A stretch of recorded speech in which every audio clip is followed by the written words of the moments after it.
Good morning, students. Welcome to Good Samaritan School Isapur online classes. This is your science class, and today we are going to study motion and measurement of distances. So let's begin. Story of transport. So, from your earlier days, from your lower classes, you have been studying modes of transport, different modes of transport. Today, we will see when and how they were used. Today we have several means of transport like rickshaw, car, bus, train, aeroplane, etc. However, long ago none of these means of transport were available. People used to move only on foot. They carried goods either themselves or with the help of animals. So they could use only animals because by then the discovery of wheels was not done. So therefore they were using only animals to move around and to carry the goods. The idea of making boats must have occurred when people saw logs of wood floating on water. They also realized that a boat made in the shape of fish could travel faster. So, the property of wood floating on water was used to make boats so that they could travel in water as well. And they also realized that the shape of a fish is streamlined. So, therefore, if their boat was also shaped that way, it could travel faster. The invention of the wheel brought about a revolution in transport. The design of the wheel was improved over thousands of years. Later, the animal power was replaced by engine power. So, here you can see different modes of transport. Story of transport. The invention of steam engine introduced a new source of power. Railroads were made for steam engine driven carriages and wagons. So, this is the railroad on which different trains which used the steam engine could run. Later came automobiles. So, automobiles are all the cars and different vehicles that you see around you. In early 1900s, aeroplane were developed. Later, they were improved to carry passengers and goods as well. Electric trains, monorail, supersonic aeroplanes, and spacecraft were developed in the 20th century. So, this is the journey of modes of transport. Some measurements. Now, in earlier days, how people used to measure distance, that we are going to see. As you can see in this picture, this is the non-standard units. So each person has used to use their hand, palm, digit or cubit to measure the distance. They also used the pace, foot span and arm span. So all of these were non-standard. Let's see why. Let us work in a group and each of you use your handspan as a unit to measure the width of the desk. You can measure the width of your table, whichever table you have at home. Record all the observations. Measurement means the comparison of an unknown quantity with some known quantity.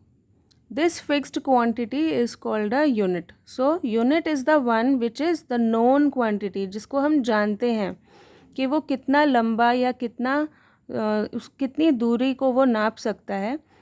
उसको use करके हम एक unknown quantity, जिस चीज़ को हम नापना चाहते हैं उसको हम नापते हैं ताकि हमें ये पता लगे कि वो कितना लंबा, कितना चौड़ा या कितना भारी है.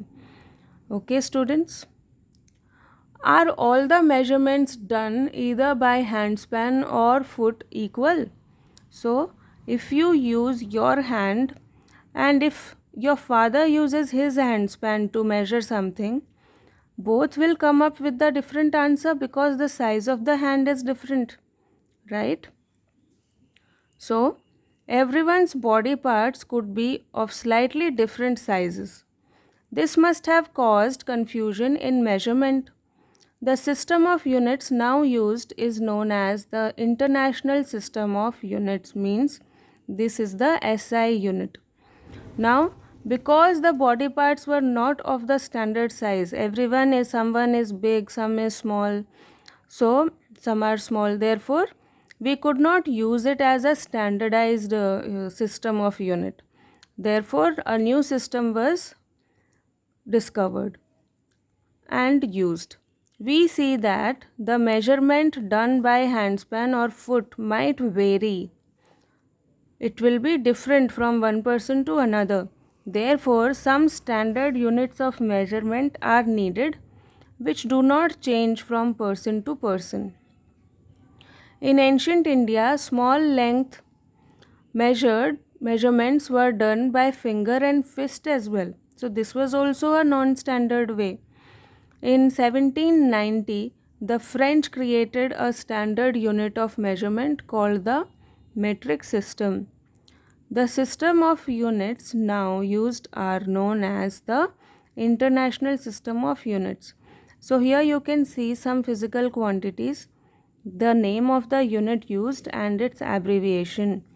For example, for mass, the unit used is kilogram and its abbreviation is kg. For length, it is meter and abbreviation is m. For time, second, abbreviation is S. For temperature, it's Kelvin and abbreviation is K. Now, how do we select the mode of transport? How will you know if the place can be reached by walk or you have to take a bus or you should take a plane? How would you know if the destination can be reached by walk, by bus or by an aeroplane? Only then you can choose the mode of transport, right? How far the place is, you should know that.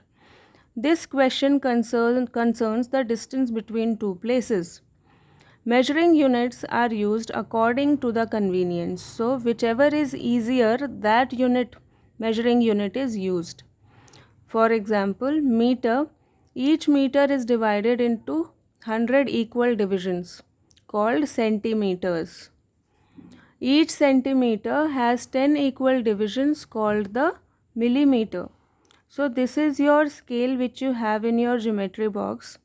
Here it says cm, means centimeter. And each centimeter, if you look at from 0 to 1, these small lines represent the millimeters. And you would see that 1 centimeter will have 10 of these small lines, means 10 millimeter. And if you look at this one here, these lines represent the meter and each meter contains how many? 100 equal divisions. So 100 centimeters. So this one shows the whole meter. 100 meter is equal to 1 meter. For measuring large distances, meter is not convenient unit because you will have to measure it for a longer time and then you will come up with a larger number. So we should use a larger unit to measure the large distance. A larger unit of length is used to measure longer distance, which is kilometer. So 1 kilometer is equal to 1000 meter. 1000 meters added together will make a 1 kilometer. Now children, for your homework, measure the table, bed and window by using handspan, palm and cubit and note down the results. Do you get same length when they are measured by handspan, palm and cubit? Just observe your results. Write the definition of unit in your notebook. So I hope you understood this. Revise this once again and read it from your book and complete your homework. We will meet again in the next class.